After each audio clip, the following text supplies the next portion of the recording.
Such a pleasure to talk to you about being the new addition to the Now You See Me family. Thank you. Walter, can we describe him as a villain Yes. or not in his mind? I'm definitely not in his mind. See, Walter's quite a lonely character, I think.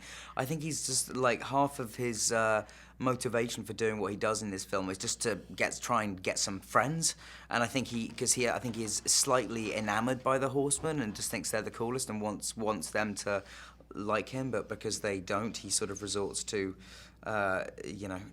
not treating them well.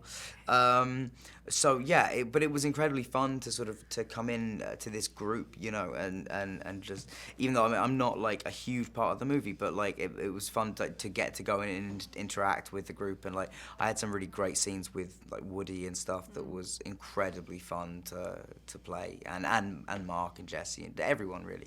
And you were a very big part of the intrigue and the narrative of the story. Right. Without giving too much away, there's a connection with the Michael Caine character, yes. which meant you had to spend a lot of time with him, unfortunately for you. So good. It was like, as somebody who's grown up in England, you hear so much about Michael through the industry from people who just talk about, his professionalism, his respect, how kind he is.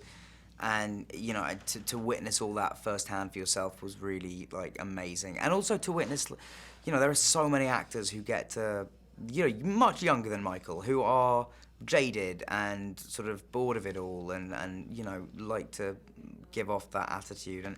And Michael just still has so much joy in his work and loves what he does, clearly, that it's a real inspiration. Also fun in those types of films, the locations where you get to go. Obviously, London is probably not as exciting for you as Macau was, but yeah, did you go there? I did. It was a little bit ridiculous that I did, but I did. I had, I think I had 4 scenes in Macau. I'm sure if they'd wanted to, they could have done them in London. But they were kind enough to say, hey, no, we've got some scenes written out in Macau for you. So I was like, okay, great, I'll go.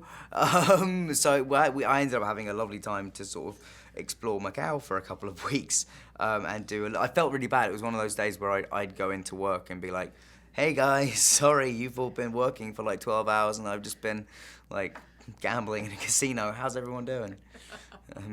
How much did you learn about the world of illusionists throughout this experience? I mean, a little bit. I'd obviously had a little bit of knowledge prior to this just because of my, my work on Potter, and you work with a lot of magicians on that, or I did, work with one very closely.